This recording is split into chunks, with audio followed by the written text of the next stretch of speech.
Hello, you welcome to my channel. My name is Adora, and if you are just joining me for the first time, thank you very much for coming here. And if you're an old subscriber, I would also want to give you a big thank you for staying there with me, hanging there with me, and watching my channel. Today, I want to take you through the steps on how to stop living from paycheck to paycheck. Now, if you're very conversant with what's happening in the world, you will discover that there is so much increase in the cost of goods, services, and what have you. A lot of things have gone on. The cost of a lot of things, the prices have really gone rocket high. That at the end of the day, it's like have gone up, and in most cases, it's not really matching up with the amount of money that is coming into the household, coming into our accounts. Like some of us are still where we are in terms of salary, but the expenses keep coming and there's nothing you can do about it. But I just want to give you a few tips on how you can stop living from paycheck to paycheck.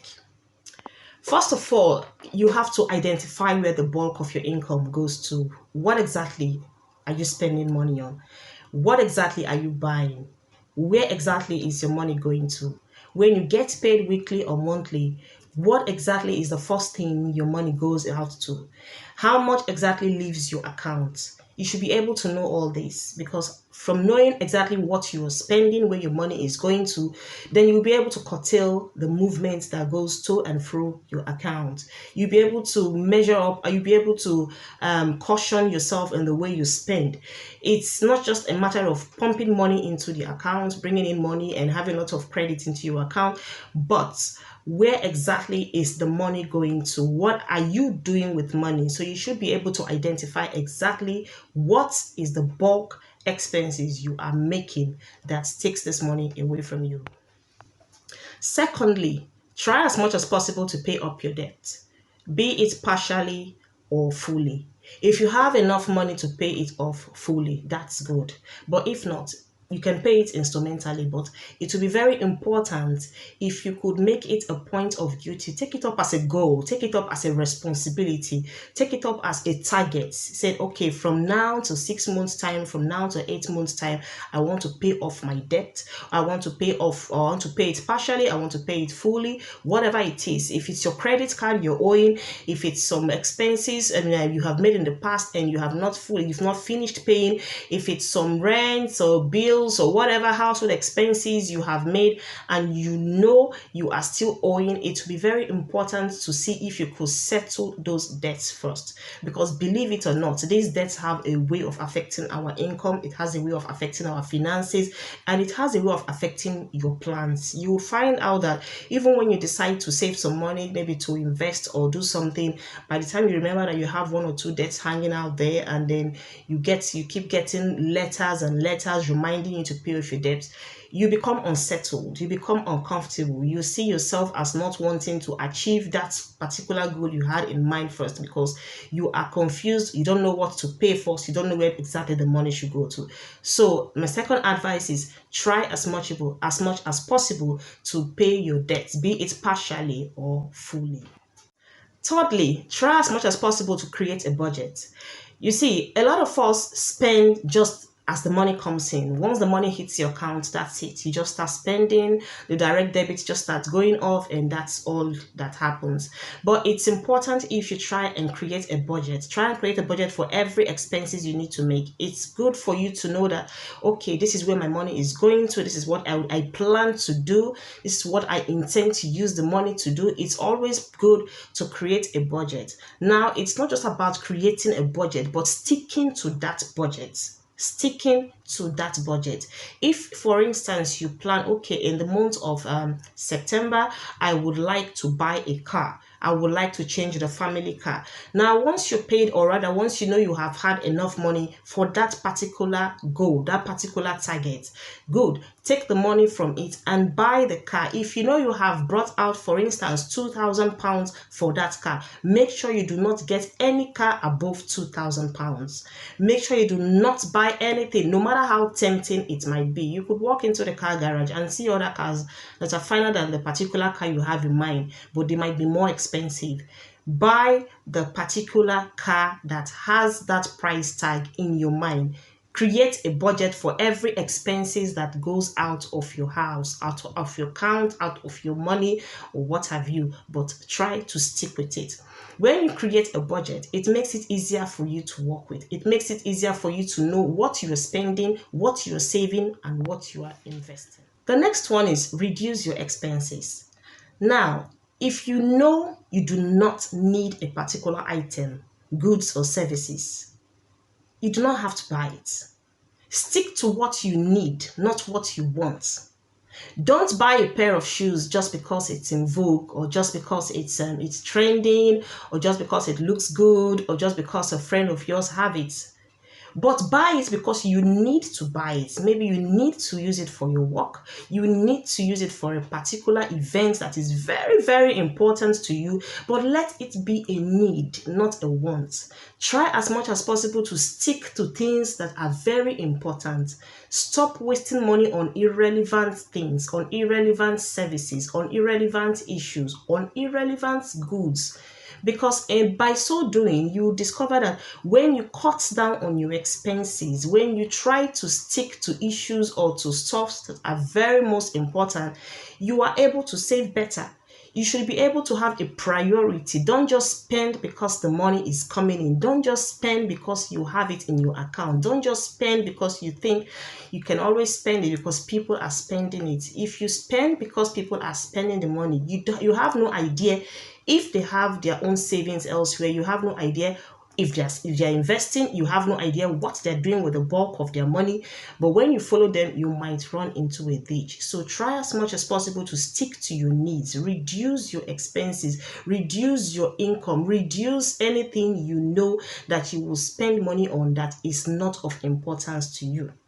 Secondly, if, for instance, you decide now that you want to go shopping for foods and groceries and all that, if you have two shops that sell the same, kind of things you want to buy, it's important to go to the one that is more affordable, the one that is cheaper.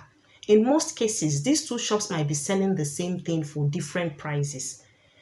It's all about packaging. Shop A might be selling a bag of rice. Shop B might be selling the same bag of rice. But you discover that shop A might be a smaller shop. Maybe it's not as posh as shop B. So shop B, being a little bit posh in look and all that, decides to up their prices. Now they are selling the same bag of rice for you for a higher price. Does not mean that that bag of rice is more special than what you see in shop A. The only difference is that the shop B is posher, it looks bigger, it looks more decorated. So the extra money that they have topped on top of it is what you are paying for the look of that shop. So that is what I call packaging.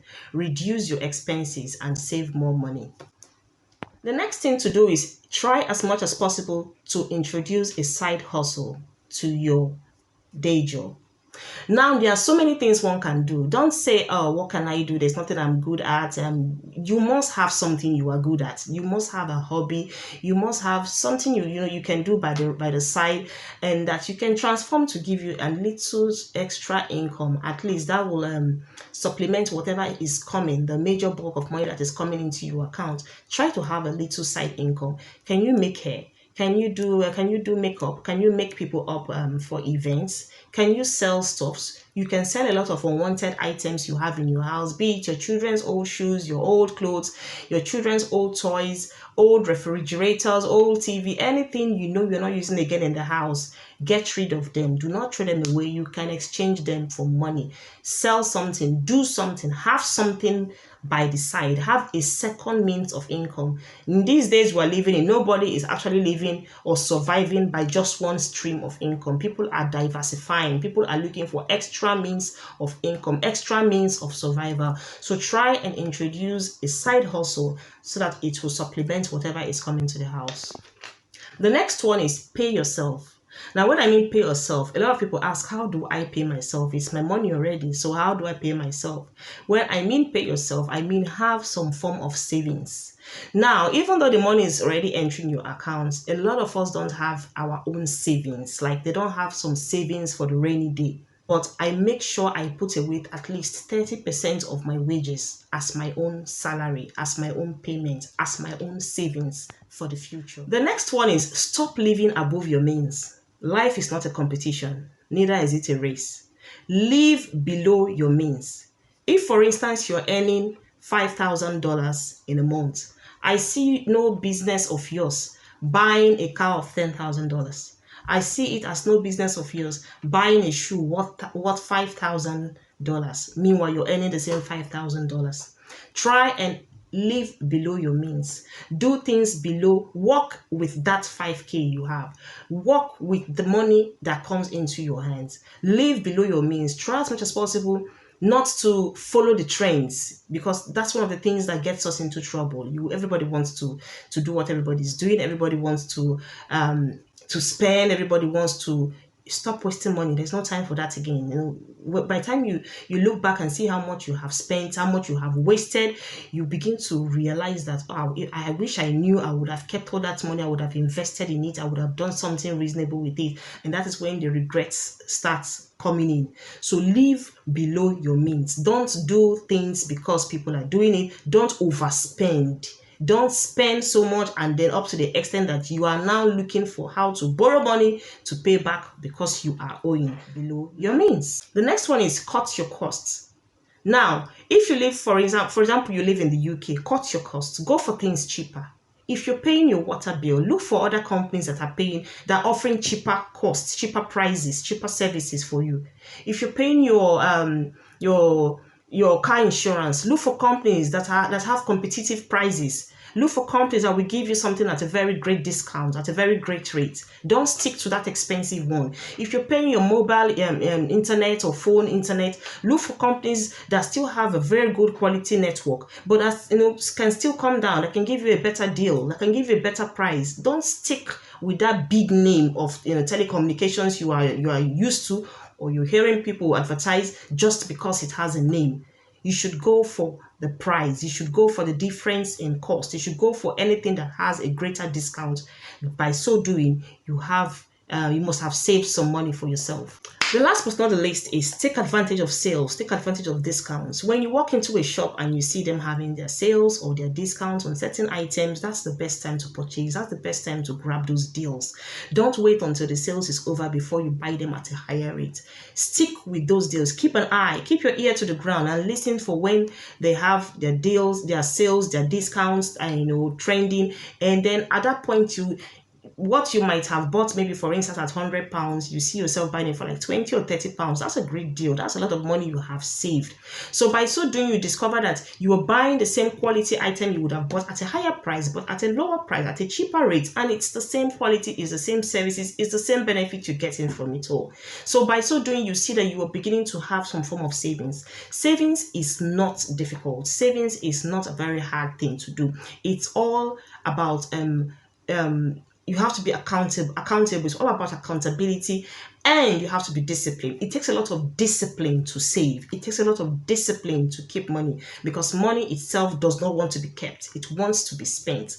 But if you're disciplined, you can hold it down and leave it, and not just keeping it in your bank account, but investing it. And that's another topic we'll talk about next time. Not just how to save in your account, but how to invest your money. Thank you very much for watching. See you next time.